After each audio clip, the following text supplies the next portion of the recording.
अस्सलाम वालेकुम। क्लास 9 अल्लाह के नाम से शुरू जो बड़ा मेहरबान और रहम करने वाला है। हम कर रहे थे class 9th mathematics new book और हमने एक्सरसाइज 2.2 के फर्स्ट 2 क्वेश्चन, ये फर्स्ट और ये सेकंड क्वेश्चन कंप्लीट सॉल्व कर लिया था। आज हम करेंगे इसका third question and last question. And third question है find the value of x in each of the followings.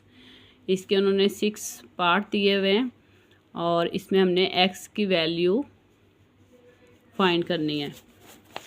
तो स्टार्ट करते हैं इसका फर्स्ट पार्ट। और इसका फर्स्ट पार्ट है log x 64 is equal to 3। अब हमने सबसे पहले इसको एक्सपोनेंशियल फॉर्म में लिखना है, तो हम यहाँ पे लिखेंगे log x 64 is equal to 3। इसका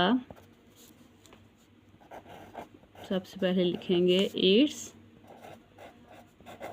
exponential form is,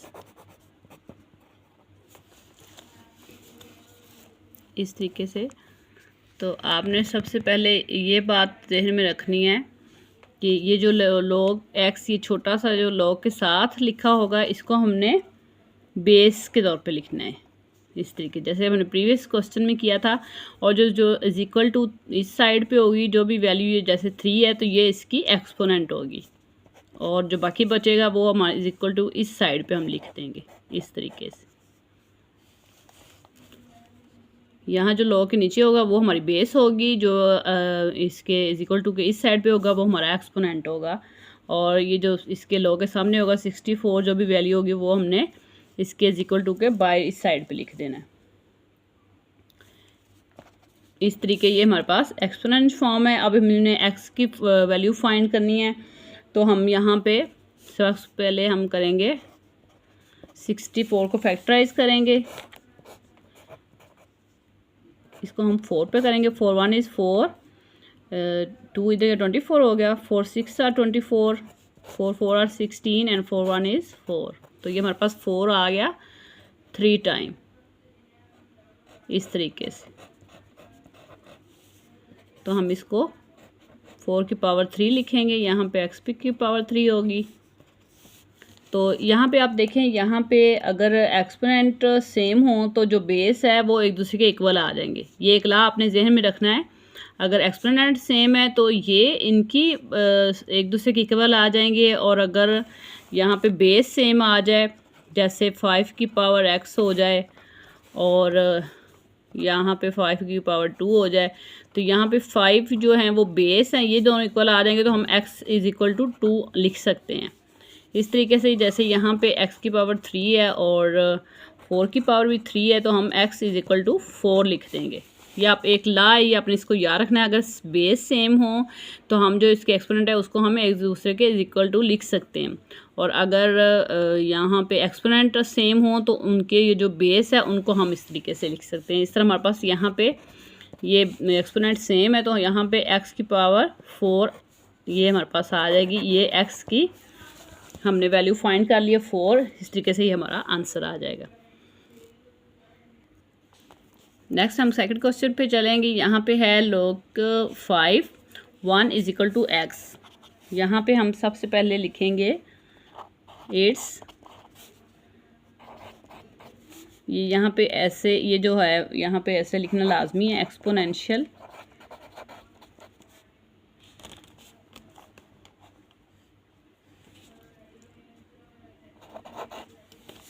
form is. तो यहाँ पे हम सबसे पहले इसको एक्सपोनेंशियल फॉर्म में लिखेंगे। यहाँ पे हमारे पास बेस क्या आएगी, ये 5, इसको हम लिखेंगे 5, और x आएगा जो इज इक्वल टू इस साइड पे हमारे पास एक्सपोनेंट आ जाएगा, इज इक्वल टू 1 हमारे पास ये इस साइड पे आ जाएगा। अब हमने x की फाइंड करनी है वैल्यू, तो हम क्या करेंगे, अगर इधर 5 है तो हमें इधर भी 5 लाना पड़ेगा ताकि ये सेम हो जाए और हमारे पास x की वैल्यू फाइंड हो जाए। तो उसके लिए आपको एक बताना पड़ेगा, जैसे कि अगर हमारे पास कोई भी हो एक्स की पावर जिसके ऊपर ज़ीरो हो तो उसकी हमारे पास 1 उसका आंसर आता है। कोई भी वैल्यू हो जिसकी पावर ज़ीरो हो, 2 की वैल्यू जिसकी पावर ज़ीरो तो उसके हमारे पास 1 आएगा। तो इस तरीके से हम अपने पास से यहाँ पे इसकी लगाएंगे 5 की पावर ज़ीरो। ये हमने इसलिए लगाई है क्योंकि इसकी 1 है इसका आंसर, तो हम इसको लगाएंगे। जैसे ये 5 की पावर ज़ीरो है तो इसका आंसर 1 आएगा। ये इसलिए हमने लिखा है कि 1 की पावर के इसके लिए हमने यहाँ पे ये लिख दिया है। इस तरीके से हमारे पास ये जो है बेस सेम आ गई हैं, तो हम लिखेंगे x = 0। आई बात समझ। यहाँ पे ये देखें हमारे पास 5 की जो एक्सपोनेंट था x था और यहाँ पे =1 था। अब हमारे पास यहाँ पे 1 के पास भी कोई एक्सपोनेंट नहीं था, तो हमने इसका एक ला है या एक हम कह लें कि अगर कोई भी हमारे पास इस सूरत में आए तो उसका जो आंसर होता है 1 होता है। 2 की पावर 0 तो उसका आंसर भी 1 होगा, 3 की पावर 0, 4 की पावर 0, 5 की पावर 0 तो हमारे पास उसका आंसर 1 आएगा। तो हमने इस 1 के ज़रिए हमने 5 की पावर 0 लिख दी ताकि ये दोनों इक्वल हो जाए और उनकी बेस भी ये सेम हो जाए। जब बेस सेम हो जाएंगी तो हम जो एक्सपोनेंट है उनको इस तरीके से लिख सकते हैं जैसे कि हमने प्रीवियस क्वेश्चन में किया था। वहाँ पे वो एक्सपोनेंट सेम हो रहे थे तो हमने उसकी बेस को हमने एक दूसरे के इक्वल लिख दिया था। इस तरह हमारे पास ये इसकी x की पावर आ गई है 0। वैल्यू हमने x की वैल्यू जो है वो 0 फाइंड कर ली है। नेक्स्ट क्वेश्चन है हमारे पास log x 8 = 1। तो हम यहाँ पे कैसे लिखेंगे, x को हम बेस बनाएंगे और 1 को हम इसके एक्सपोनेंट और =8 को हम इस तरीके से लिख लेंगे। अब हमारे पास आया है log x की पावर 1। तो अब हमारे पास क्या है, जिसकी पावर ना शो हो रही हो तो उसकी पावर भी 1 होती है। ये हमने अपने पास से ही, जैसे x की पावर 1 है तो हम 8 की पावर भी 1 लगा देंगे। तो इस तरह हमारे पास जो एक्सपोनेंट है वो सेम है, तो हम x बराबर जो =, वो 8 लिख सकते हैं इस तरीके से। नेक्स्ट क्वेश्चन हमारे पास क्वेश्चन नंबर 4, जो इसका क्वेश्चन नंबर 3 का 4 पार्ट है वो है log 10 x = -3। तो हम इसको पहले लिखेंगे इट्स एक्सपोनेंशियल फॉर्म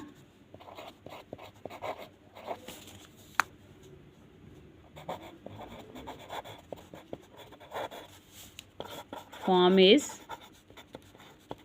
वो हमारे पास क्या होगी, बेस हम क्या लिखेंगे, जो छोटा log के साथ 10 है और ये -3 है वो यहाँ पे होगा और x। अब हमने ये x को इस साइड पे ले आए और 10 को इस साइड पे। अब हमने 10 की जो है वो -3 में है तो हम इसको प्लस में करने के लिए हम यहाँ पे अपनी तरफ से 1 लगाएंगे और जब 1 लगाएंगे तो हमने इसकी उल्टा देंगे इसको प्लस में करने के लिए, तो हमारे पास आ जाएगी 10 की पावर 3। जब हमारे पास 10 की पावर आ जाएगी 1/10 की पावर 3, तो 10 की पावर 3 का क्या मतलब है, 10 हमारे पास 3 टाइम है। जब 10 3 टाइम हो जाएगा तो हमारे पास क्या आ जाएगा, 10 10 100 हो जाएगा और 100 को 10 से करें तो 1000 हो जाएगा। इस तरीके से हमारे पास x की पावर 1/1000 आ जाएगी। ये हमारे पास इसका आंसर है। ये देखें, आप दोबारा देख लें इसको। यहाँ पे हमने सबसे पहले इसकी log 10x = -3 है तो हमारे पास 10 बेस आ गई है। जो इस साइड पे होता है वो हमारा एक्सपोनेंट होता है, उसको हम -3 लिखेंगे, x लिखेंगे। फिर हम ये हमारे पास माइनस में है इसका एक्सपोनेंट, इसको प्लस में करने के लिए हम अपनी तरफ से 1 इसका नीचे लगाएंगे। जब हम इसको उल्टा के ऊपर लेके जाएंगे तो ये जो इसकी है माइनस है वो पॉजिटिव में हो जाएगा। अब हमने 10 की पावर 3 को इसको एक्सप्लेन करना है। जब हम इसको 3 टाइम लिखेंगे और इसको मल्टीप्लाई करेंगे तो हमारे पास आ जाएगा 1/1000। तो हमारे पास x की पावर आ जाएगी, वैल्यू आ जाएगी 1/1000। अब हमारे पास नेक्स्ट क्वेश्चन है क्वेश्चन नंबर 5। ये है log 4x = 3/2। तो हम इसको लिखेंगे इट्स एक्सपोनेंशियल फॉर्म इज, यहाँ पे हम लिखेंगे 4 और 3/2 = x। इसको हम इस तरीके से पहले लिख लेंगे और अब हम 2 अगर 4 को हम फैक्टराइज करें तो आएगा 2 2 और 4। 2 की पावर 2 3/2। अब हम इसको इसके साथ मल्टीप्लाई कर देंगे, ये कट का हो जाएगा और 2 की पावर 3 आ जाएगी। अगर हम 2 को 3 टाइम करें तो 2 आर 4, 4 2 आर 8, तो हमारे पास आ जाएगी x की power 8 and that is answer. इस तरीके से अब हमारा है क्वेश्चन नंबर 3 का 6 एंड लास्ट पार्ट, वो है log 2 24 is equal to x। तो हमारे पास 2 आ जाएगी बेस और x इसका एक्सपोनेंट होगा, इज इक्वल टू में 1024 इसका आ जाएगा। तो अब हमने 1024 का ये इसकी 2 ऐसे लिखेंगे, इसको हम कर देंगे फैक्टराइज।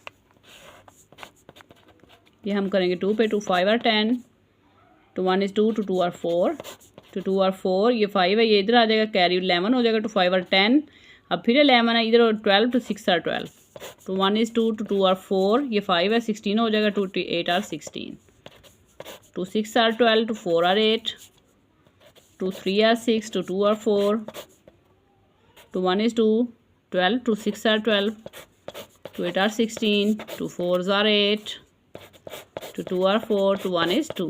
इस तरीके से ही हमारे पास 2 कितनी टाइम आए हैं, 1 2 3 4 5 6 7 8 9 10, ये हमारे पास आए हैं 10 टाइम। अब देखें ये हमारे पास 2 और 2 इनकी ये जो है बेस सेम है, तो हमारे पास इसका एक्सपोनेंट है वो हम एक दूसरे के इसके इक्वल लिख सकते हैं एंड दैट इज़ आंसर। इस तरीके से हमारे पास हमारी जो एक्सरसाइज है 2.2 वो कंप्लीट सॉल्व हो गई है। अगर आपको किसी भी क्वेश्चन की अच्छे तरीके से समझ ना आई हो तो आप हमें कमेंट में मुझसे पूछें, मैं आपको उसका ज़रूर आंसर दूंगी। अपना रखिएगा बहुत सारा ख्याल। मिलते हैं नेक्स्ट वीडियो में नेक्स्ट एक्सरसाइज के साथ। अल्लाह हाफिज़।